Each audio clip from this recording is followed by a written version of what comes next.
If you want to know the 13 money lessons for building any business, stay tuned.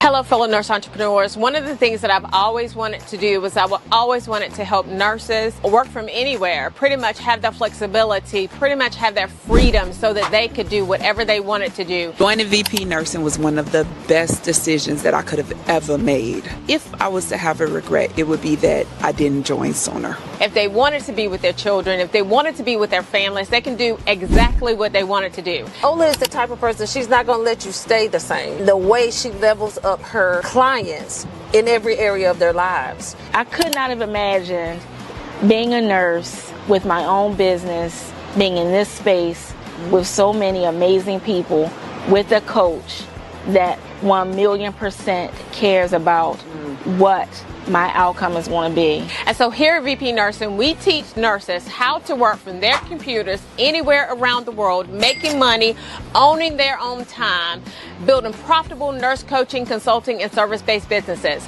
And so now we're at the beach and we're working at the beach and we're having a great time. We're doing a brand photo shoot. It's an amazing time. So if you want to learn how to work from anywhere around the world, creating that flexibility, creating that freedom for yourself, but monetizing the knowledge that you already have, join us at VP Nursing Business Academy.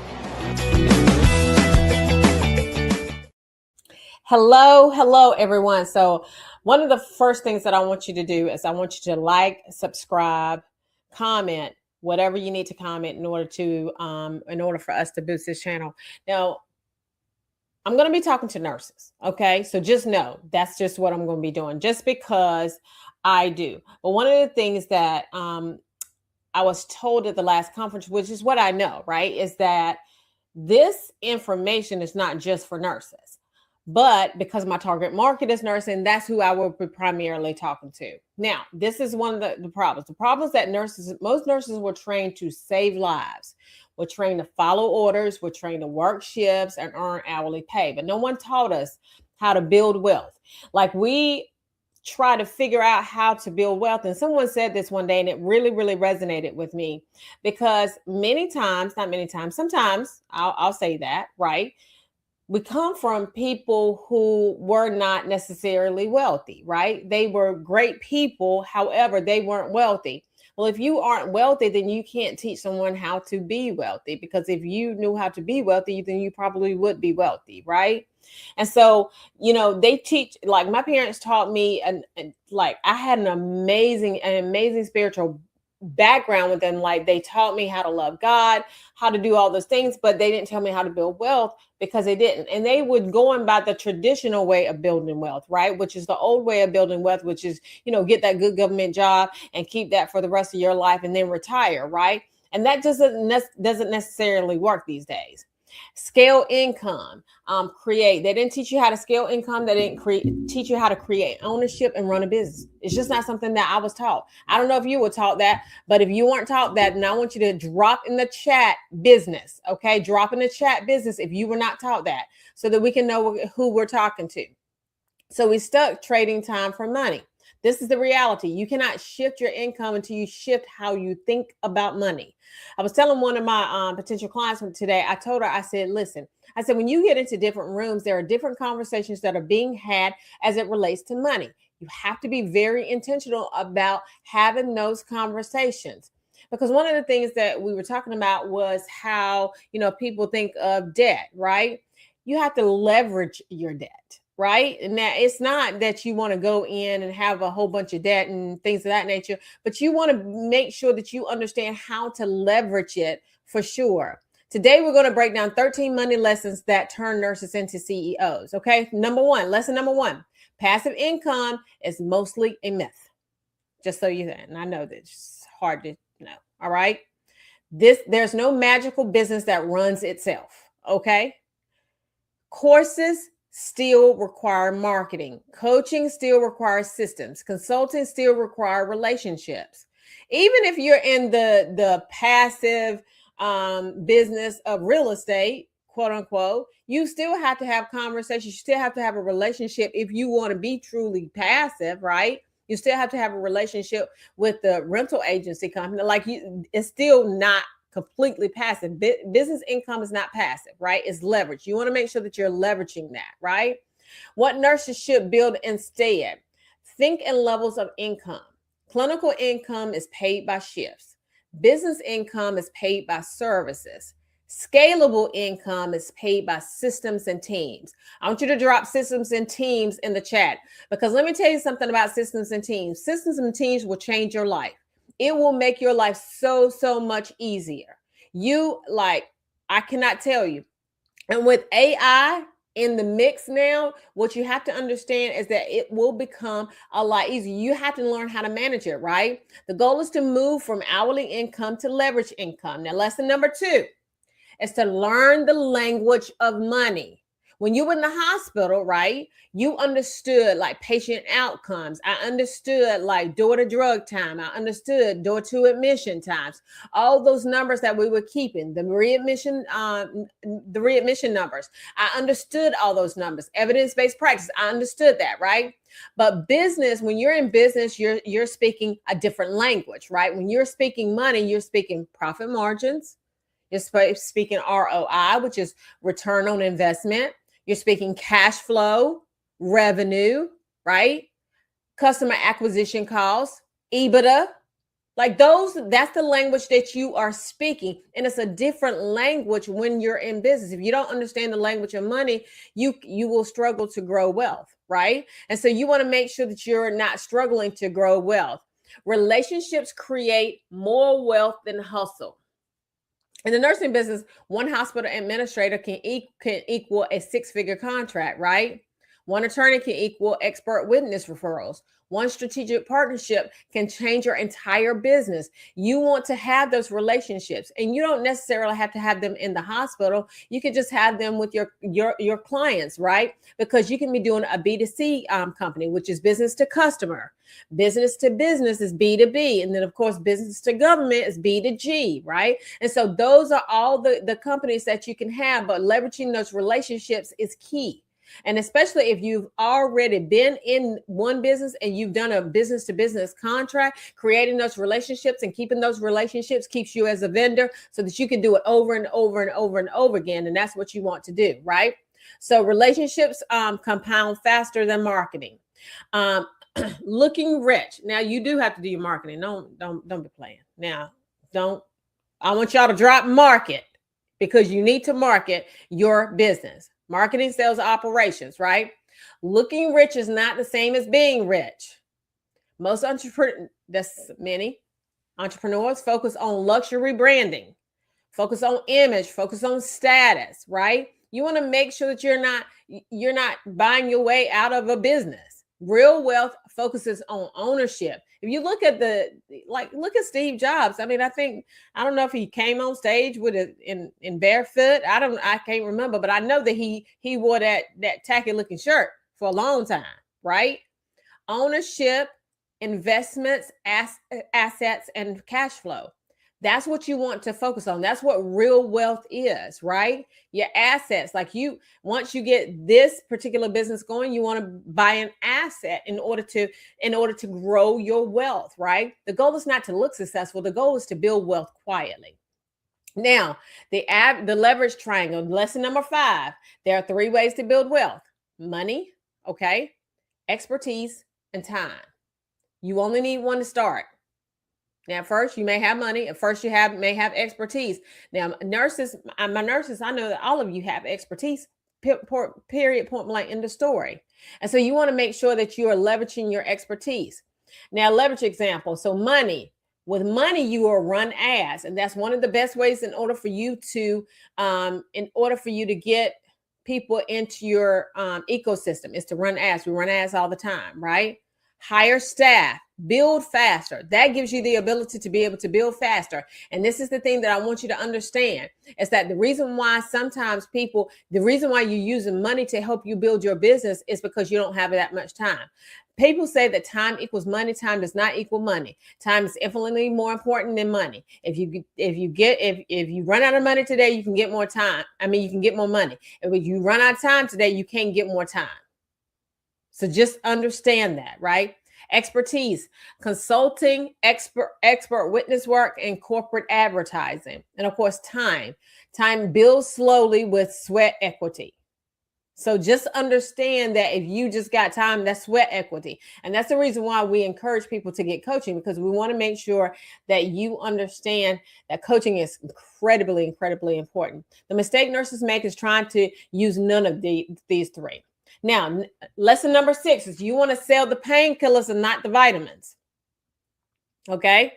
Now, of course, we teach you to focus on their pain points, but also focus on what the prosperity, like the thing that they want, where they want to get to, right? So one of your messages is going to say that, but let me tell you something. The thing that gets them out of where they are is the painkiller. Vitamin offers, let me help nurses with leadership. The painkiller offers, I help hospitals reduce nurse turnover by 30%. Okay. So one is the vitamin offer, right? So that's, I help nurses with leadership. That's where you want to go, right? But then the painkiller is that I help them reduce nurse turnover by 30%. That's the painkiller right now at this point in time. Pain creates budgets. Ideas do not. Okay. You want to make sure that you are creating that for your, and ideas implemented can, right? If you implement the idea, it can. However, pain creates the budget. Why hospitals pay? Organizations pay to solve risk, compliance problems, staff shortages, revenue loss, legal exposure. If your service removes pain, it becomes valuable. Okay. And a lot of times, all these, when you think about it, all these are connected back to their revenue. Risk, if they have too risky of things, like a bunch of patients are falling, or they have too many CAUTIs, or they have too many CLABSIs, right? CAUTIs is catheter associated urinary tract infection. CLABSIs is central line associated bloodstream infections. If they have too many of them, then it's costing them money. Compliance problems. Then every time the people come in from JCO or the state, then if they have a bunch of RFIs, which is room for improvement, then what's happening is it's costing them money to do that. Staff shortages, again, costing them money because they got to pay, Sally Joe over here overtime because, Jenny is out because she's sick, right? Revenue loss, and then legal exposure. All those at the bottom of the line is money. And so you want to be able to solve their money problem. And this is whether you're talking about going to a hospital or whether you're talking about going B2C, right? Whatever that looks like. Lesson number 7, you don't want to be rich, you want freedom. Now, a lot of people say, well, I do want to be rich, and you do want to be rich, but you want freedom more. That's the whole point in it, right? Is to have freedom. Money is not the real goal. At the end of the day, freedom means that you choose your own schedule. Freedom means you choose your clients, you choose your income ceiling, you choose wherever you can work from. So I work from anywhere. Drop that in the chat. I work from anywhere, because that's one of the things that I wanted to be able to do. I wanted to be able to pick up my computer and work from anywhere around the world, making money and owning my own time. And that's the thing that I can do now. So ownership creates that freedom, but you can't do that if you work for someone else. Okay. Lesson number 8. Employment is not always safer. I want you to be very clear about this. I did a study the other day, and one of the things that we talked about was the fact that, number one, I had a client that they came in and they fired the entire department because nurses think that their jobs are safe, but the reality is that the only thing that's safe is you building your own business. A job equals security. That's what people think. But hospitals lay off staff, cut pay, increase workloads. So, I mean, if that's what you want, then stay there, right? But if that's not what you want and you want ownership, then you need to build your own business, because you're the ones who decide, input on you, output on God. That's what my coach says. And so one of the things that you want to be very clear about is how you move. Lesson number 9, grit beats talent. The nurse who succeeds in business is not the smartest. And one of the things that we have to know, there was this, I don't forget who it was talking about, maybe it was Tony Robbins. Maybe he was talking about, there was this class where they were making these pots, right? And the person who, and maybe it's Alex Ramon, I don't remember. But anyway, the person made they had one subset of the class make a single pot, but they had to do it to perfection, right? And then the other subset of the class had to do several pods until they felt like it was perfect. The one that did several pods, theirs looked much better than the one that did the one pod, right? And the reason why is because each iteration of your business, you will come in and you will make it better, okay? Each iteration.